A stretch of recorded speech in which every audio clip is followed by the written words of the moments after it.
మీరు ఎప్పుడు గుర్తుపెట్టుకోండి, మీ దగ్గర ఆస్తి ఉంటే దేవుడు ఇష్టపడ్డ మిమ్మల్ని, మీ దగ్గర అంతస్తులు ఉంటే దేవుడు ఇష్టపడ్డ మిమ్మల్ని. దానికంటే గొప్పది మీ హృదయం. ఆయన ఎప్పుడు హృదయాన్ని చూస్తాడు, ఇంకేం చూడు.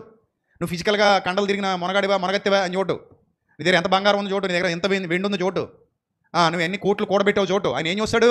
నీ హృదయం చూస్తాడు. ఇప్పుడు కానుక పెట్టి దగ్గర కూర్చున్నాడు ప్రభు. చాలామంది డబ్బులు ఉన్న వాళ్ళు చెప్తూ వచ్చి వాళ్ళ స్టేటస్ చూపించుకుంటే వేస్తున్నారంట. ఇప్పుడు ఎవడో వస్తాడు, 500 కాగితం తీస్తాడు, మడత ఇలా ఇప్పుతాడు, ఇలా ఇప్పుతాడు, అలా ఇప్పి అదిగో ఇలా అనుకుంటే వేస్తాడు కానుక. అంటే అందరూ చూసారు లేదా అని. ఇంకో కొన్ని సంఘాల్లో అనుకోండి, చదివింపులు చదివించాలి అక్కడ. పలానా ఆయన 500, పలానా ఆయన 1000 రూపాయలు, పలానా ఆయన 3000, పలానా ఆయన 4000.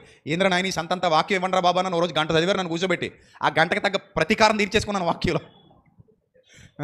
గంట కూర్చోబెట్టారు నన్ను, ఇంకా చదివింపులు ఆపరా, ఇది పెళ్లి చదివింపులా చదివారు. ఆయన చింతపండు, ఈయనేమో తోటకూర, ఆయనేమో ఉప్పుచేప, ఈయనేమో పప్పుచారు. ఎందుకు మనకి ఇవన్నీ? ఇప్పుడు దేవునికి ప్రేమించిస్తున్నాం మనం, అందరూ ఎందుకు చూడాలి దాన్ని? మనం దేవుని ప్రేమించిస్తున్నాం, నువ్వు ఎంతైనా ఇవ్వు, అది ఆయన ప్రేమించి ఇవ్వు, అది దేవుని పనికి ఉపయోగపడేలా ఇవ్వు. నేను ఎందుకు చదివింపులు చదివించుకోవాలి? ఎందుకు నువ్వు పెద్ద డబ్బా కొట్టించుకోవాలి? ఎందుకు? ఇప్పుడు దేవుడు అలాగే చదివింపులు మొదలెడితే మనం బతుకుంటామా చచ్చిపోతామా? పుట్టిన దగ్గర నుంచి మనకు చచ్చేంత వరకు ఆయన చేసిన మేలులన్నీ చదివింపులు పెట్టాడు అనుకోండి. ఆకాశం గొప్ప స్వరంతో చదువుతుంది అనుకోండి, గాడిదికి నోరిచ్చినట్టు ఆకాశానికి నోరిచ్చి భూమికి నోరిచ్చి చదువు వీడికి వినబడేదాకా చదువు అన్నాడంటే ఇంకా ఆ డిస్టర్బెన్స్కి చచ్చిపోతాం మనం.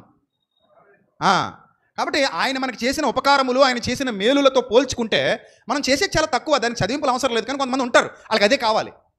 అందరూ చూస్తున్నారు లేదని ఇలాగ ఓపెన్ చేసి వేస్తున్నాడు ఒక ఆయన. సో ఇలా ఉంటారు. నువ్వు కానుక ఇచ్చేటప్పుడు దేవుడికి చెప్పివ్వాలి. ఎప్పుడైనా సరే కానుక వేస్తున్నావు అంటే దేవుని సన్నిధిలో, ప్రభువా ఇదిగో నా సంపాదనలో నుండి శ్రేష్ఠ భాగాన్ని నీ సన్నిధిలో ఇస్తున్నాను, నా సంపాదనలో నుండి నేను మంచి భాగాన్ని నీ పని కొరకు నేను ఇస్తున్నాను. నాకు చాలా ఇచ్చావు తండ్రి, ఇది చాలా తక్కువే, అయినప్పటికీ నీ పని ఇంకా ఘనంగా జరగాలని నేను నీ సన్నిధిలో ఈ కానుక సమర్పిస్తున్నాను. అలాంటి మంచి హృదయం ఉండాలి. అంతే తప్ప కొట్టండి డప్పు కొట్టండి, నాకు డప్పు కొట్టండి, నాకు డప్పు తప్పది.